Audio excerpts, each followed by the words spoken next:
अत्र विराजित सेवाभावी संयमी साध्वी मंडल, उपस्थित धर्म प्रेमी धर्म जिज्ञासु भाइयों एवं सुशील बहनों, अभी अभी आपने आज की जो 25वीं गाथा है उसमें भगवान की विशेषताओं को बताया, तीर्थंकर की विशेषताओं को बताया कि कैसे वो विशेष है, क्या कारण है कि उनको आप इतना वंदनीय पूजनीय प्रातस्मरणीय मानते हैं, कारण क्या है।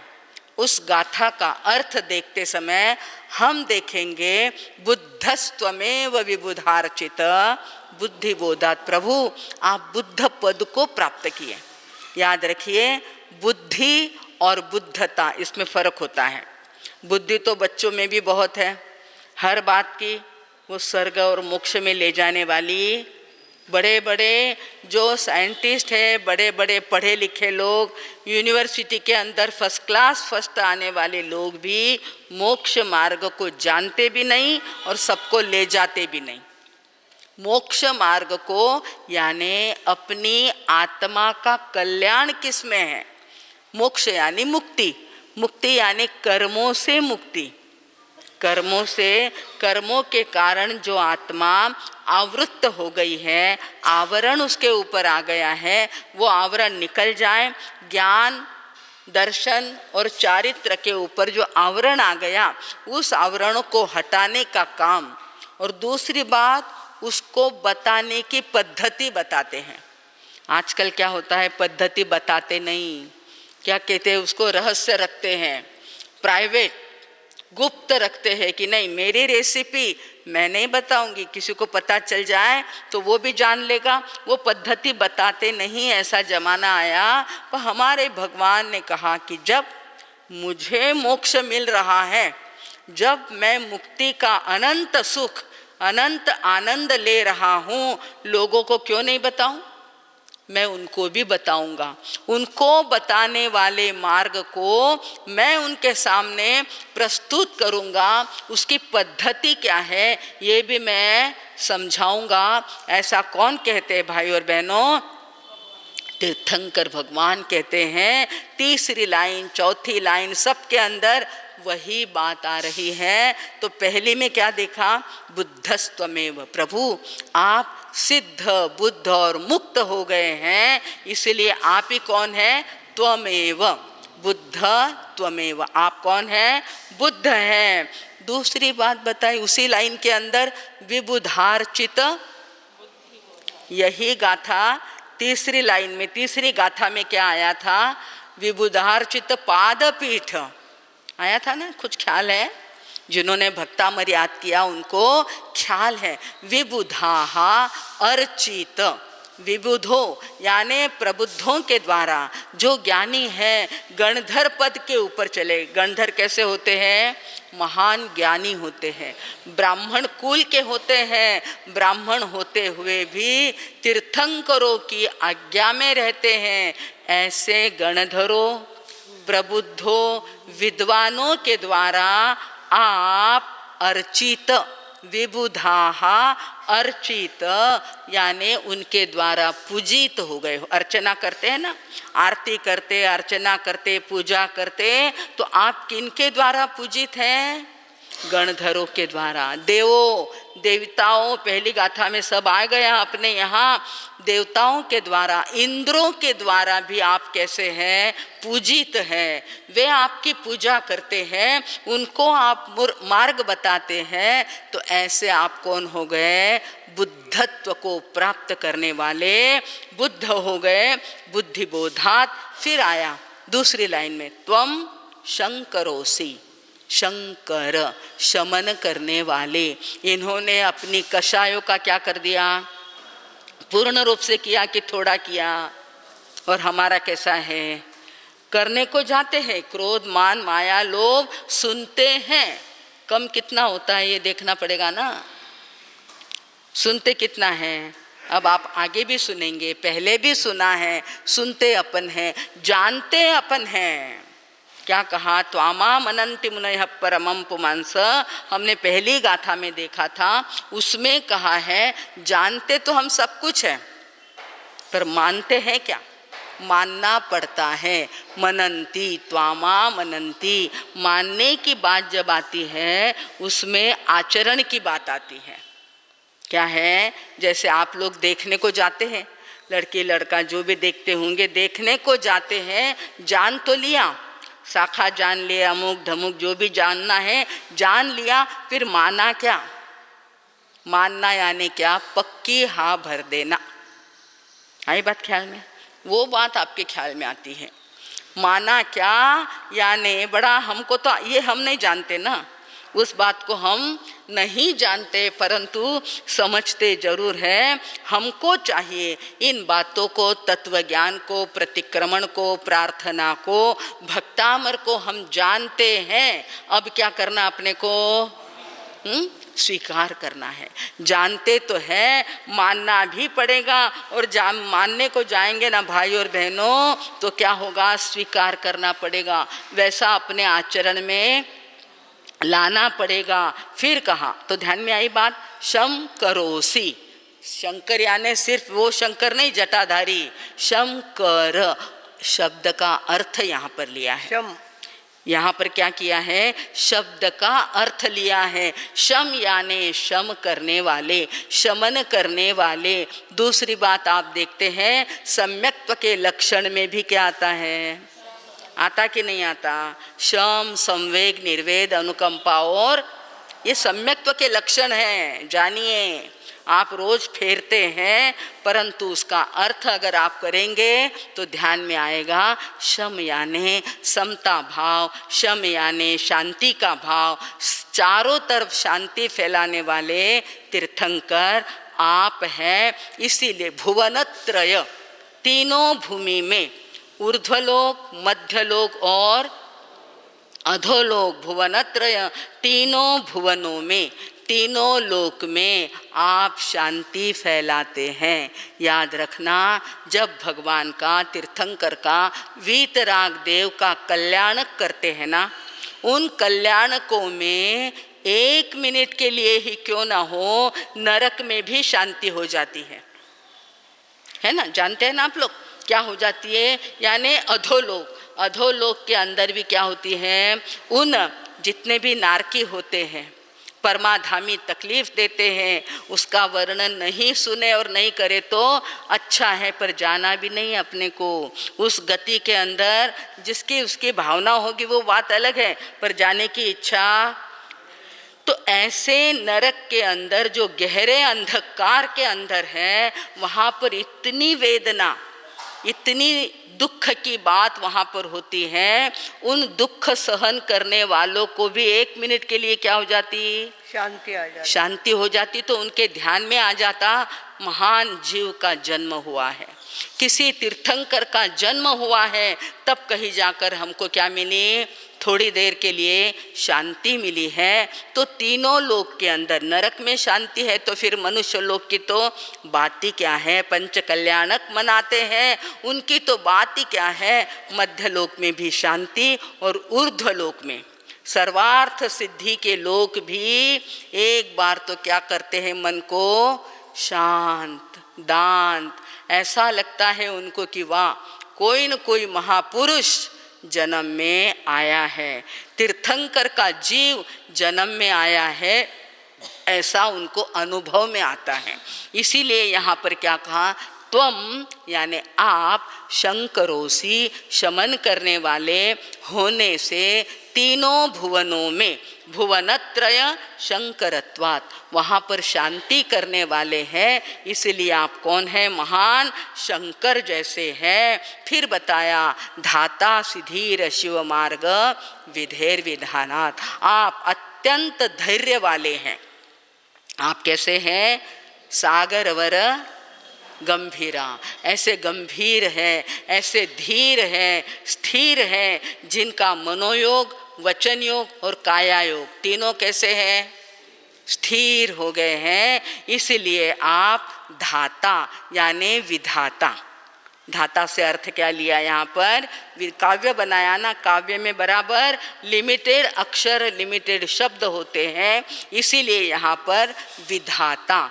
धाता सी धीर, धीर होने के कारण, गंभीर होने के कारण आप विधाता कहलाते हैं। और शिव मार्ग विधेर विधानात्, शिव मार्ग यानी मोक्ष का मार्ग, कल्याण का मार्ग आप विधि विधान के साथ बताते हैं। विधीर विधानात, आप विधान तो बताते हैं, पूरी बराबर आप जानते हैं। ये जितने भी अपने तत्व ज्ञान है ना, वो उसकी विधि है। वो क्या है? उसकी विधि है। तपश्चर्या, दीक्षा, संयम, निर्जरा, कर्मों की निर्जरा कैसे करना, अष्ट कर्म कैसे छोड़ना, ये सारी क्या बताई उन्होंने?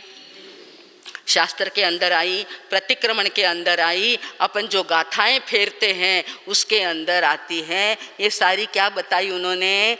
विधि बताई। इस विधि से चलो, कर्मों का क्षय करो, तो हम भी क्या हो जाएंगे? परंतु सुनना कितना सरल है, करना कैसा है? स्वभाव वाला काय करावा लागतं? बोला, बड़ा कठिन। यहाँ पर तेत मारा साहब, हाँ मारा साहब, परंतु जब स्वभाव बदलने की बात आती है सबको ठंड लगने लग जाती। मार साहब नहीं, घर में जाऊँ और मारो रुबाब नहीं बताऊं, ये जब बात आती है, घर में जाऊं और मैं सासूपना नहीं बताऊं, दुकान में जाऊं और मैं नौकरों के साथ मालिक जैसा ना रहूं, तो क्या बात है? ऐसा उस समय लगता है। उस समय याद करना कि नहीं, तू कहाँ किसी बात का करता है।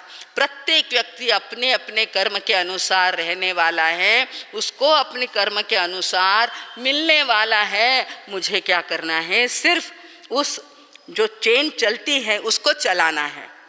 जो भी कार्य है उसको चलाने का काम मेरे पास है। उनके ऊपर रुबाब करके अहंकार करना, घमंड करना, ये मेरा काम के है। अरे भैया, ऐसा करने जाओगे तो कहाँ अटक जाओगे? नहीं, कहा गया है बड़ा सुंदर की स्वभावाला औषध असतं. इतक्या दिवस आपण काय ऐकलं, आता त्याला खोडलंय आपण. खोड रब्बर आणलाय आणि कविता मिळाली खूप सुंदर. त्याच्यामध्ये काय सांगितलंय, स्वभावाला औषध असतं पण ते रोज घ्यायचं असतं. पण ते रोज घ्यायचं असतं. अधीरातला अ सोडून थोडं धीरानं घ्यायचं असतं. अधीर शब्द है, उसमें से अ को निकाल दो, डिलीट कर दो तो क्या हो जाएगा? भक्तामर की गाथा आ गई ना. धाता सिधीर, धीर शब्द आया वहाँ पर, तो क्या गया बताया, अधीरातला अ सोडून थोडं धीरानं घ्यायचं असतं. ठीक है ना, आप हो या हम, बात तो वही है ना. स्वभाव की थोड़ा सा, थोड़ी देर हो जाती, कोई बात नहीं, हो जाएगा. कुछ लोग होते हैं हमारे यहाँ ऐसे जो क्या करते हैं, धीर से लेते हैं, समझदारी लेते हैं. समझदारी का नाम ही विवेक होता है. तो विवेक से काम लेने के लिए यहाँ पर क्या कहा, अधीरातला अ सोडून धीरानं घ्यायचं असतं. संतापातला ताप सोडून, संतापातला ताप सोडून मनाला संत करायचं असतं. मनाला संत करायचं असतं.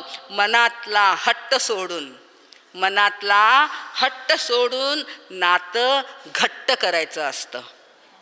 काय करतो आपण, नातं कसं करतो, काही झालं बास, अबे नाही, अबे आजपासून नाही म्हणजे नाही, मैं उरा घरे जाणार नाही बोलणार. किसको दिखाते हो?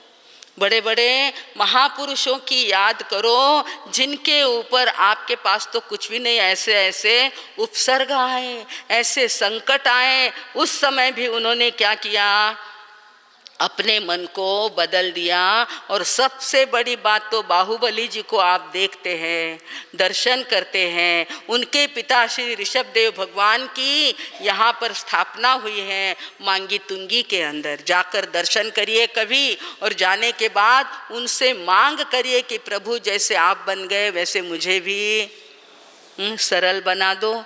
अनहंकारी बना दो, जाने के बाद निष्ठा दर्शन करने आएगा, ऐसा ना करो। बाकी पार्टियों में जाओ कि नहीं, बाकी यात्राओं में जाए कि नहीं, परंतु तीर्थ यात्रा और धर्म यात्रा को आपको, और ये कहाँ है मांगी तुंगी, गए कभी उसको नहीं, मानो नहीं ना, वो कहीं करनो, बाकी तुम्हारा है क्या, जहाँ आप चले जाते हो। अलीबाग जाते हैं, अलीबाग के बाद गोवा जाते हैं, गोवा के बाद अमेरिका जाते हैं, अमेरिका के बाद तिरुपति जाते, पता नहीं वो आपका है क्या, बोलिए साहब। बोलते बोलते याद आ गया, इसलिए कह रहे हैं कि वो आपका है क्या, कुछ भी नहीं। मार साहब खाली वहाँ जाते, 4 दिन 8 दिन के लिए जाते, हजारों लाखों का खर्च करते हैं, फिर ये अगर अपना नहीं तो तीर्थ तो अपना है ना, तीर्थंकर तो अपने हैं कि नहीं, वहाँ जाना जरूरी है। अब की बार निर्णय कर लो कि जब भी यात्रा पर जाएंगे किसी न किसी तीर्थ की भक्ति करेंगे। आपके आजू बाजू में बड़े बड़े तीर्थ है भाई और बहनों, उसकी जानकारी अभी नहीं देंगे, समय अपना हो जाएगा। अपने को तो अपनी वो छोटी सी 4 लाइन की कविता देखना और अपने आप में बदल घड़ाना है, अपने स्वभाव को सोचिए। आवाज़ नहीं आवे, आवेच नहीं, उठे घनो मुश्किल हो जावे, आवाज़ नहीं आवे, है ना। क्या कहा, अपने स्वभाव को बदलना है। मनातला हट्ट, हट्ट रहता है ना, नहीं मने सोच सही जे, नहीं मने उसोच सही जे, पछे मैं चालनार नहीं, मने इसो चालनार नहीं, ये जब कहते हैं ना, उस हट्ट को क्या करना, घट्ट नहीं बनाना। मनातला हट्ट सोडून नातं कसं ठेवायचंय, नाते क्यों टूट रहे, रिश्ते नाते टूट क्यों रहे, अलग अलग घर क्यों बन रहे, अलग अलग बंगले क्यों बन रहे हैं, ये हट्ट के कारण। और ये हट्ट जो होता है ना, ये अपने को मोक्ष की गति नहीं देता। इसलिए कहा है मनातला हट्ट सोडून नातं घट्ट करायचं असतं। आणि शेवटी सांगितलं, आपलं बोलणं सोडून कधी समोरच्याचंही ऐकायचं असतं।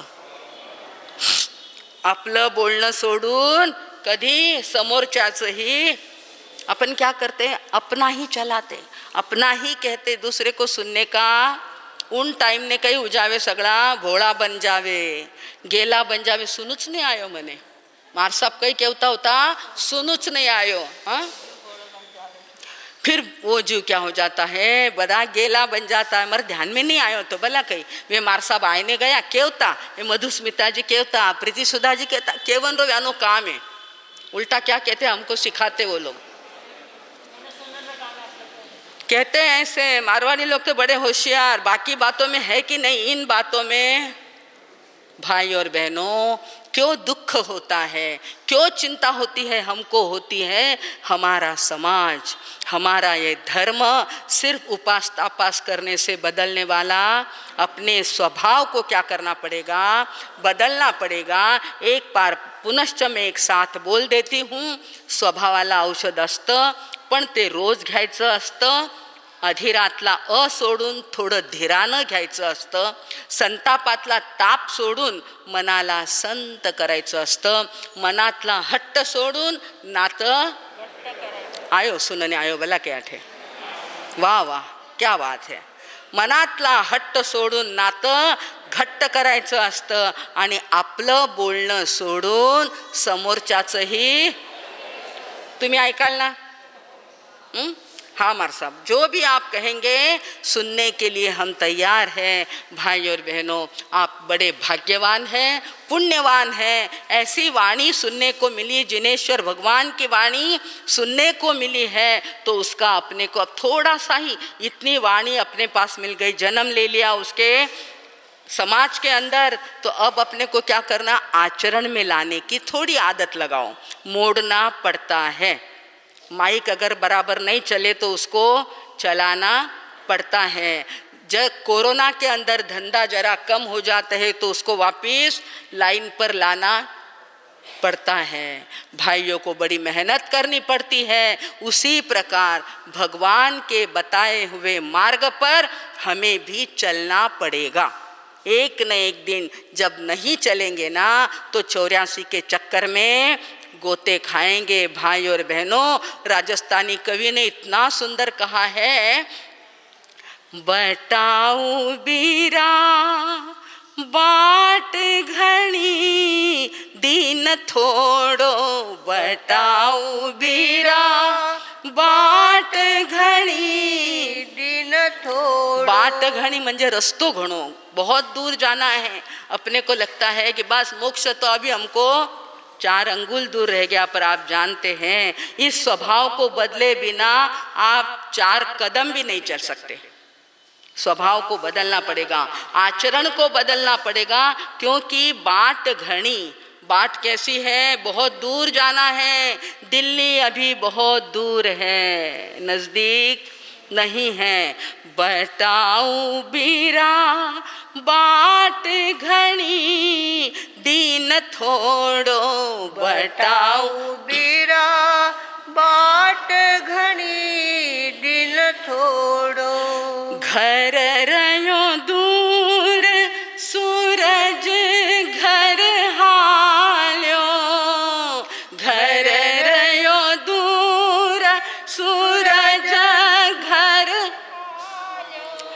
दौड़ सके तो दौड़ो बटाऊ बीरा, दौड़ सके तो दौड़ो बटाऊ बीरा, बाट घड़ी दिन थोड़ो बटा, बोलो बीरा बाट घड़ी दिन थोड़ो। निर्भय होय नगर जा पहुँचो, नगर यानी मोक्ष नगर।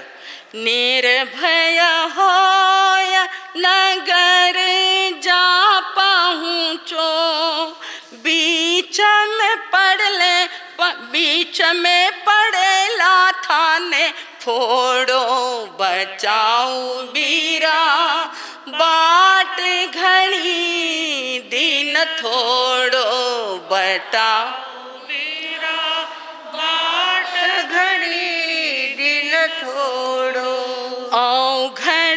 अवघड़ का बनाया हुआ बहुत बड़े संत थे। उन्होंने ये राजस्थानी गीत राजस्थान की धरती पर बैठ करके साधना करी और ये गीत उन्होंने बनाया, हमको मिल गया और उसकी चाल भी बैठ गई। तो अवघड़ यानी बड़े अघोरी संत हुआ करते थे, इतनी साधना करते थे कि अपन उनको पहुँच नहीं सकते थे। ऐसे किताब में नहीं है, ये ऐसे गीत ये ऐसी किताबों में नहीं आते साहब, इसको लिखना पड़ता है, सामने में लाना पड़ता है, किताब में नहीं हमारे सामने।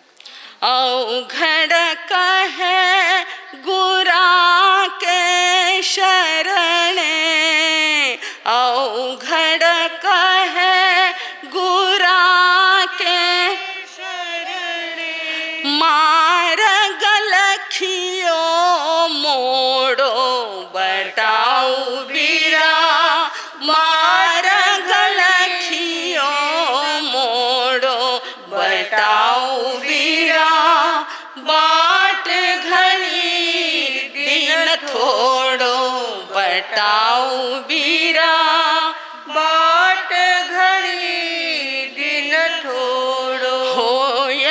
होय होशियार हिम्मत मत हारो, होय होशियार हिम्मत मत हारो, हाक घनेरो घोड़ो बटाऊ बीरा, हाक घनेरो घोड़ो बटाऊ बीरा, बाट घड़ी दिन थोड़ो बटाऊ बीरा, बाट घड़ी दिन थोड़ो। कितना सुंदर, छोटी सी लाइन में दिन थोड़ो म्हणजे कहीं आप बारो नहीं, आबार 6 बजा दिन गयो, उसको अपन पालते हैं। 24 मार साहब 6:30 बजा तो माकई कर लेवा, भगवान ऐसा नहीं फरमाते। इतनी सी बात के लिए इतनी बात आपको नहीं कहते। कवि ने बड़ा सुंदर कहा कि जीवन का जो दिवस है वो बहुत थोड़ा रह गया है। बाट घनी दिन थोड़ो, दिन यानी जीवन, ये जीवन का जो समय है वो कितना रह गया। इसीलिए बार बार कहते हैं कि कितना समय है, रोज वो गाड़ी जाती है, वो राम वाली गाड़ी रोज जाती है, क्या अपनी नहीं जाएगी? अपनी गाड़ी नहीं जाएगी? हरे राम कहते हुए जाएगी। इसीलिए ज्ञानी फरमाते, और हम भी आपसे कहते हैं कि जागो, जागने का समय है, जागने का अवसर आया है। सिर्फ इसको महोत्सव या उत्सव या सणवारी के अंदर मत ले जाओ, अपने आप में फर्क महसूस करो, अपने आप में परिवर्तन लाओ। ये हमारे तीर्थंकरों का कहना है, ज्ञानियों का कहना है, महापुरुषों का कहना है कि अब हमें क्या करना है, अपना जीवन बदलना है। स्वभाव वाला औषध, बोलो स्वभाव वाला औषध अस्त की नहीं, और अपने स्वभाव को बदलना। दूसरे की चिंता, पत्नी का बदला कि नहीं, सासू का बदला कि नहीं, इसका उसका हमें औरों की देखने की जरूरत, अपने पास देखो हम कैसे हैं, हमारे स्वभाव में बदल लाना होगा। तो कल जो हम देख रहे थे वृत्तियों को, उस वृत्तियों के अंदर भी, वृत्ति यानी स्वभाव, त्याची वृत्ती त्याची प्रवृत्ति अशीच आहे, उस वृत्ति के अंदर अगर बदल लाना है तो तीसरे नंबर की बताई थी दैवी वृत्ति। पहली कौन सी थी? दानवी, दूसरी थी मानवी। इन सबका घोष वाक्य क्या था? दानवी वाला वाक्य क्या था? मेरा सो मेरा और तेरा भी, अभी अपने को ऐसा रहना नहीं।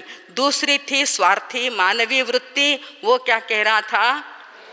तेरा सो तेरा और मेरा सो, उसके लिए अपने दृष्टांत लिया था आम वाला, आम की टोकरी, अगर मेरे है तो तुझे क्या, और तेरा है तो, ये प्रवृत्ति अब अपने को क्या करनी है? निकाल देनी है। मानवीय वृत्ति के अंदर भी रुकना। फिर कौन सी वृत्ति लाना? तो तीसरी वृत्ति का नाम है दैवी वृत्ति। दैवी, अपना मन जरा बड़ा बनाओ। देव यानी देने वाला, देवताचा दुसरा अर्थ काहीही नसतो। जो देतो तो देव, देने वाला, आणि राखतो तो राक्षस। देतो तो देव आणि राखतो तो रखना नहीं। कमाओ भले ही, कमाने की मनाही नहीं, परंतु कमाते समय भी क्या करो? दातृत्व वृत्ति अपने अंदर लाना है। घर के अंदर, धन संपत्ति के अंदर, प्रेम के अंदर भी क्या करो? दातृत्व, प्रेम भी सबके लिए बांटो। वत्सलता, वात्सल्य, करुणा सबके लिए बांटते जाओ तो क्या आएगा अपने जीवन के अंदर? दैवी गुण आ जाएगा। और चौथी वृत्ति जो है, आज अपन फिर विषय को पूरा कर लेते हैं। चौथी वृत्ति का नाम है ब्राह्मी वृत्ति। उसका स्वभाव ब्रह्म जैसा होता है। वो क्या कहता है? ना तेरा ना मेरा, सब कुछ रैन बसेरा। मैं कौन होता हूँ? देने वाला। मैं कौन होता हूँ? रखने वाला।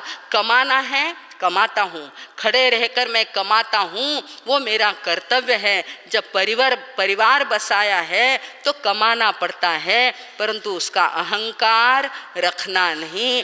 दैवी वृत्ति ला करके ब्रह्म बनने की भावना हमारे मन में आए, उस वृत्ति का नाम क्या है?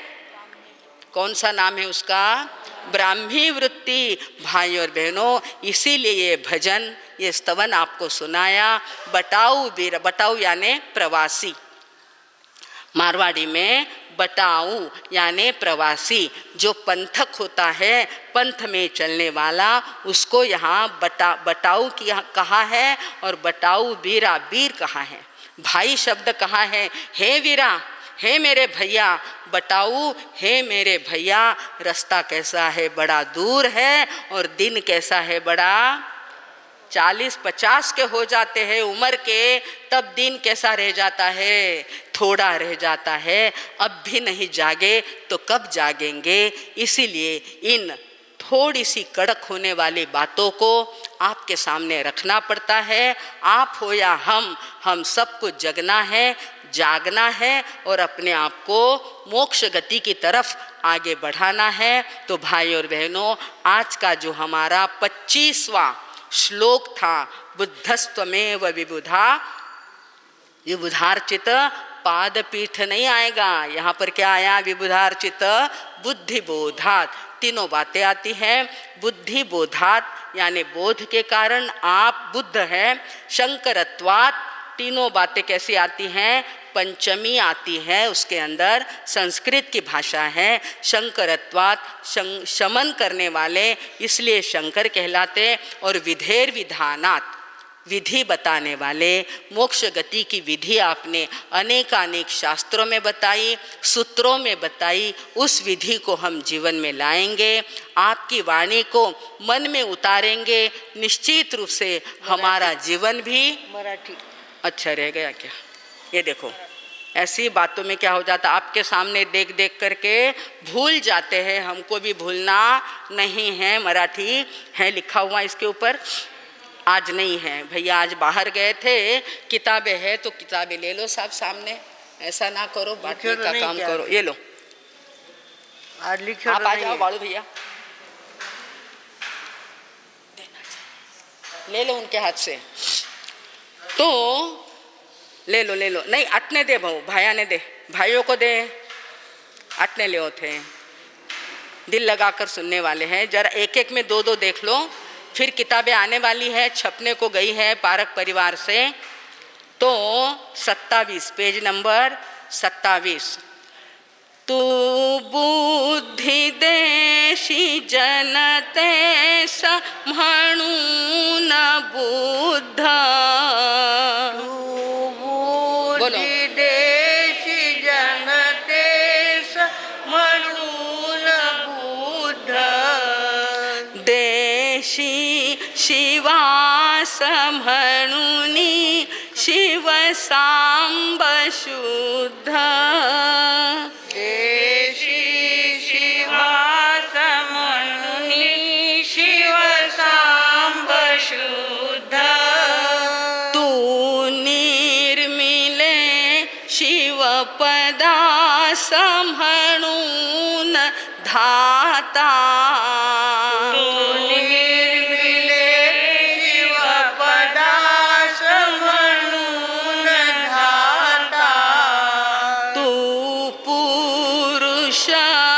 उत्तम म्हणून वदीन आता। तू पुरुषोत्तम म्हणून वदीन आता। पुरुषोत्तम, आखिरी लाइन में क्या कहा? पुरुष यानी आत्मा को कहा है। अटने ध्यान, अपने को क्या कहा उन्होंने? आत्मा को पुरुष कहा है। पुमांस शब्द आया, पुरुष शब्द आया। पुरुष यानी सिर्फ आदमी नहीं, पुरुष यानी आत्मा, इसीलिए पुरुषार्थ शब्द आता है वो आत्मा के लिए। तो भगवान आप कैसी आत्मा है? उत्तम, सर्वोत्तम ऐसी आपकी आत्मा है भाई और बहनों। इसलिए भगवान को पुरुषों में उत्तम, पुरुषोत्तमानम शब्द आता ना नमोत्थुणम में, वो अपन जानते हैं। पुरुषोत्तमानं पुरुषसिंहानं पुरुषवर। इस प्रकार हे मेरे भगवान, हे मेरे आदिनाथ भगवान, तू पुरुषों में उत्तम सर्वोत्कृष्ट ऐसा पुरुष है। और वैसा मार्ग तुमने हमें दिखाया है। हमें तो सिर्फ अपने स्वभाव को बदलना, वृत्ति को बदलना, बदलने की शुरुआत आज से और अभी से अपने को करनी है। तो तीनों घोष वाक्य पक्के याद कर लेना। पहला क्या था? मेरा सो मेरा और तेरा भी मेरा। दूसरा जो है स्वार्थी, वो क्या कहता है? तेरा सो तेरा और मेरा सो मेरा। तीसरा जो है दैवी गुण वाला, जिसके अंदर देने के गुण है, वो क्या कहता है मालूम? तेरा सो तेरा और मेरा भी तेरा। ये वाक्य रह गया था, इसलिए पुनश्च याद दिलाई कि तेरा सो तेरा है, कुछ लगे तो मेरे से भी ले जाना। क्या कहा? तेरा सो तेरा और मेरा भी।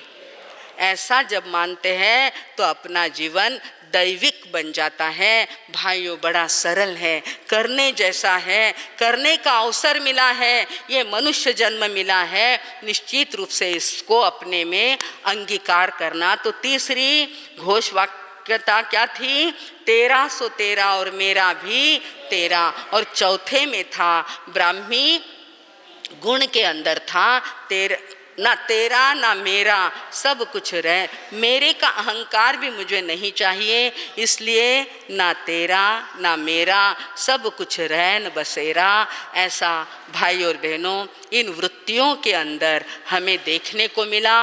अब इसमें से अपने को किस वृत्ति में रहना, कैसे अपने स्वभाव को बदलना, इसका निर्णय हम सभी को करना है। हम अवश्य करेंगे और अपने आत्मा को मोक्ष मार्ग पर ले चलेंगे। इसी शुभ मंगल की कामना में अब मैं विराम लेती हूँ। ओम शांति।